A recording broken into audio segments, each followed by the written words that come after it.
प्यारे बच्चों, कैसे हैं आप सब। उम्मीद करते हैं एकदम बढ़िया होंगे और एकदम बढ़िया तरीके से अपना एग्जाम का तैयारी कर रहे होंगे। मैं विवेकानंद आप लोग का स्वागत करता हूं ज्ञान संग्रह यूट्यूब चैनल में। देखिए, हम लोग कल 50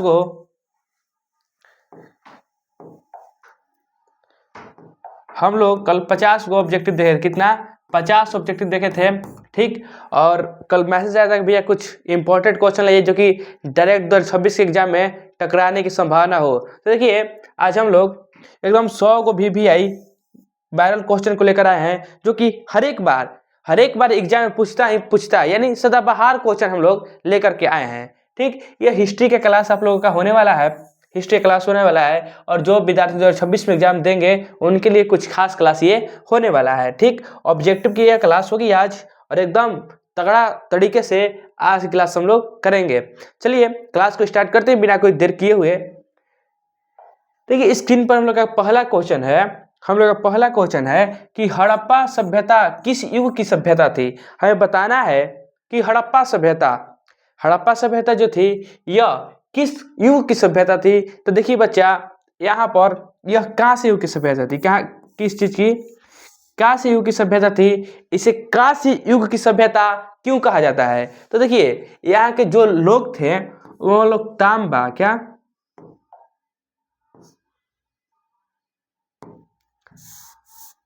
यहाँ के लोग तांबा में टीन मिलाकर क्या बनाते थे? तो कांसा बनाते थे। क्या? कांसा एक धातु है, ठीक। कांसा एक प्रकार क्या है? धातु है। तो तांबा और टीन मिलाकर कांसा बनाते थे यहाँ के लोग, इसीलिए इसे कांस्य युग की सभ्यता कहा जाता था। क्या? कांस्य युग की सभ्यता कहा जाता था। ऑप्शन नंबर सी हम लोग का सही आंसर हो जाएगा, ठीक। और देखिए, यहाँ के लोग लोहा का प्रयोग नहीं करते थे। लोहा के बारे में हड़प्पा वासियों को लोहा का ज्ञान नहीं था, यानी ऑप्शन नंबर सी हम लोग का कांस्य युग की सभ्यता सही हो जाएगा। नेक्स्ट को देखिए, हड़प्पा सभ्यता सबसे प्रथम हड़प्पा की खोज हुई थी 1921 में। कब? 1921 में हड़प्पा की खोज हुई थी। और किसने किया था? तो दयाराम साहनी ने इसकी खोज किए थे 1921 में। सर्वप्रथम हड़प्पा की खोज 1921 में हुई थी, जो कि दयाराम साहनी ने किए थे। आप लोग इसे भी याद करते हुए चलेंगे। 2 नंबर में क्वेश्चन पूछता है कि हड़प्पा सभ्यता को कांस्य युग की सभ्यता क्यों कहा जाता है। तो हम लोग लिख देंगे कि हड़प्पा वासियों को तांबे में टीन मिलाकर कांसा बनाने की विधि आती थी, इसीलिए इस सभ्यता को कांस्य युग की सभ्यता कहा जाता है। नेक्स्ट क्वेश्चन देखिए हम लोग का कि जीतल क्या था। हम आपको 6 प्रकार के सिक्के के बारे में बताए थे। कितने प्रकार के? 6 प्रकार के सिक्के के बारे में बताए थे। तो इसी में से पूछ रहा है कि जीतल क्या था। जीतल बताए थे स्वर्ण सिक्का, ठीक, और इत्यादि सिक्का। तो जीतल क्या था? तो जीतल एक सिक्का था। क्या था? सिक्का था, यानी ऑप्शन नंबर सी हम लोग का आंसर क्या हो जाएगा? ऑप्शन नंबर सी हम लोग का आंसर सही हो जाएगा, यानी सी नंबर जीतल एक प्रकार का सिक्का था। क्या था? सिक्का। नेक्स्ट क्वेश्चन देखिए 3 नंबर कि मोहनजोदड़ो का शाब्दिक अर्थ क्या होता है। मोहनजोदड़ो जो है यह सिंधी भाषा का शब्द है। किसका? मोहनजोदड़ो। देखिए, इसका आंसर होता है मृतकों का टीला। क्या? मृतकों का टीला। यह एक सिंधी भाषा का शब्द क्या है? यह एक सिंधी भाषा का शब्द है, ठीक। आप लोग याद करते हुए चलेंगे। जो मोहनजोदड़ो है यह एक सिंधी भाषा है। मोहनजोदड़ो, इसका शाब्दिक अर्थ होता है मृतकों का टीला, यानी कब्रिस्तान जहाँ पे लाश को दफनाया जाता है, तो उसी को मोहनजोदड़ो कहते हैं सिंधी भाषा में। मोहनजोदड़ो की खोज कब हुई थी? तो 1922 में हुई थी। कब हुई थी? 1922 में हुई थी। किसके द्वारा?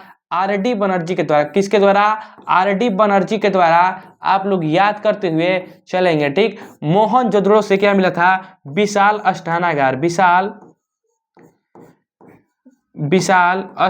मिला था। क्या मिला था? विशाल अस्नानागार मिला था, ठीक। क्या मिला था? अन्नागार मिला था। विशाल अन्नागार मिला था। नर्तकी की मूर्ति मिला था, यानी अनेक चीज यहाँ से मिला था, ठीक। इसे क्या कहते हैं? तो इसे हड़प्पा का बाग इसे सिंधु घाटी का बाघ हम लोग कह सकते हैं, सिंधु घाटी का बाघ, इसे सिंधु घाटी का बाग कहा जाता था। बाग यानी बाग बगीचा, सिंधु का बाग था। ठीक, यह एक सिंधु नदी किनारे स्थित था। किसके नदी के? सिंधु नदी के किनारे, सिंधु नदी किनारे यह स्थित था मोहनजोदड़ो। इसकी खोज 1922 में आर.डी. बनर्जी के द्वारा हुआ था। आप लोग इसे याद करते हुए चलेंगे। नेक्स्ट क्वेश्चन देखिए, नेक्स्ट क्वेश्चन हम लोग का कि देखिए यहाँ पे ताजमहल हो जाएगा। ठीक, यहाँ पे ताजमहल का निर्माण किसने करवाया था? यह बहुत ही आसान क्वेश्चन है आप लोगों के लिए कि ताजमहल का निर्माण किसने किया था। तो यह अपनी महबूबा के यानी बेगम के प्यार में निशानी के लिए, क्या निशानी के लिए शाहजहां ने ताजमहल का निर्माण किया था। और आजकल के लड़के क्या करते हैं अपनी महबूबा के लिए? कहते हैं कि चांद उतार के ला देम तुम्हारा चरणा में। तो देखिए उस समय ताजमहल का निर्माण किसने किया था? तो शाहजहां किए थे। ठीक, नेक्स्ट क्वेश्चन देखिए, नेक्स्ट क्वेश्चन है कुरुक्षेत्र का युद्ध किसने जीता? हमें पता है कुरुक्षेत्र का युद्ध कितने दिनों चला था? कुरुक्षेत्र का युद्ध कितने दिन तक चला था? 18 दिन तक। कितने दिन तक? 18 दिनों तक। ठीक, ये किसके किस बीच हुआ था? तो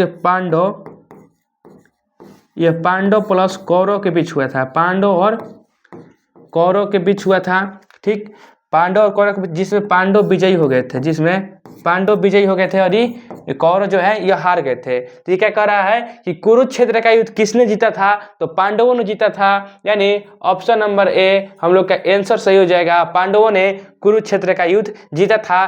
कुरुक्षेत्र का युद्ध कहाँ कितने दिन तक चला था? 18 दिन तक कुरुक्षेत्र का युद्ध चला था। कुरुक्षेत्र वर्तमान में कहाँ है? तो यह हरियाणा में स्थित है। वर्तमान में हरियाणा में यह स्थित है। ठीक, याद करते हुए चलेंगे। नेक्स्ट क्वेश्चन देखिए, नेक्स्ट क्वेश्चन हम लोग का कि भारतीय पुरातत्व का पिता किसे कहा जाता है? पुरातत्व के पिता, यह एक सर्वेक्षण होते हैं, भूमि विभाग के सर्वेक्षण होते हैं जो कि कुछ महत्वपूर्ण भूमि की उत्खनन करवाते हैं और उससे प्राप्त वस्तुओं पर कुछ मतलब साइंटिस्ट द्वारा उसका पता लगाते हैं कि यह कहाँ से है, इसका क्या मतलब है, यह किस सभ्यता का है, तो उसे पुरातत्व कहते हैं। और पूछ रहा है कि भारतीय पुरातत्व का पिता किसे कहा जाता है? तो अलेक्जेंडर कनिंघम को। किसे? अलेक्जेंडर कनिंघम को भारतीय पुरातत्व का पिता कहा जाता है। यह क्वेश्चन बहुत ही VVI ऑब्जेक्टिव है और यह सेंटअप एग्जाम में भी पूछा था, इसीलिए आप इसे याद करते हुए चलेंगे। नेक्स्ट क्वेश्चन है कि हम्पी नगर किस साम्राज्य से संबंधित है? हम्पी नगर जो है यह एक विजयनगर साम्राज्य की राजधानी थी। क्या थी? विजयनगर की क्या थी? राजधानी थी। विजयनगर साम्राज्य की यह एक राजधानी थी। तो हम्पी नगर किस साम्राज्य से संबंधित है? तो विजयनगर साम्राज्य से संबंधित है। विजयनगर साम्राज्य की स्थापना 1336 ईसा पूर्व में हरिहर एवं बुक्का के द्वारा हुआ था। किसके द्वारा हुआ था? हरिहर एवं बुक्का के द्वारा विजयनगर की स्थापना हुआ था। आप लोग राइट डाउन करते हुए भी चलेंगे। नेक्स्ट क्वेश्चन है 8 नंबर की विजयनगर साम्राज्य की स्थापना कब हुई थी? तो 1336 ईस्वी में हरिहर एवं बुक्का द्वारा हुआ था। हरिहर एवं बुक्का द्वारा विजयनगर की स्थापना हुई थी। यह दोनों भाई थे। यह दोनों भाई थे। आप लोग याद करते हुए चलेंगे। अगर आपको कहीं पर भी क्वेश्चन में डाउट होगा तो आप लोग कमेंट कर देंगे, हम उसका निवारण लेकर के आ जाएंगे। नेक्स्ट क्वेश्चन देखिए कि हड़प्पा का उत्खनन किया था। हड़प्पा का उत्खनन किसने किया था? तो दायाराम साहनी ने किया था। कब किया था? 1921 में। कब? 1921 ईस्वी में हड़प्पा की खोज दायाराम साहनी ने किया था। हड़प्पा कहाँ स्थित है? तो हड़प्पा रावी नदी किनारे स्थित है। कहाँ स्थित है? रावी नदी किनारे हड़प्पा स्थित है। ठीक, नेक्स्ट क्वेश्चन चलिए। नेक्स्ट क्वेश्चन है कि कालीबंगा कहाँ स्थित है? कालीबंगा का अर्थ क्या होता है? काले रंग की चूड़ियां। क्या? काले रंग की चूड़ी। ठीक, मोहनजोदड़ो का क्या अर्थ होता है? मृतकों का टीला। कालीबंगा का अर्थ होता है काले रंग की चूड़ी। तो पूछ रहा है कालीबंगा कहाँ स्थित है? तो कालीबंगा राजस्थान में स्थित है। कहाँ स्थित है? राजस्थान में स्थित है। और यहीं से जूते हुए खेत के साक्ष्य मिले हैं। क्या मिले हैं? जूते हुए खेत के साक्ष्य और हल के साक्ष्य कालीबंगा यानी राजस्थान से प्राप्त हुए हैं। आप लोग याद करते हुए चलेंगे। सिंधु नदी किनारे क्या है? सिंधु नदी किनारे स्थित है मोहनजोदड़ो। क्या?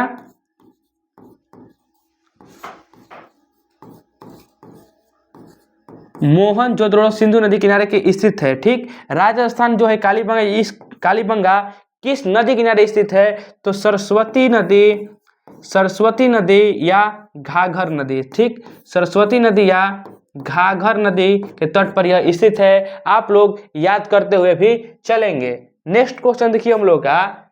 नेक्स्ट क्वेश्चन है कि पाटलिपुत्र की स्थापना किस नदी के संगम पर हुई थी? तो हम पहले बता दें आपको कि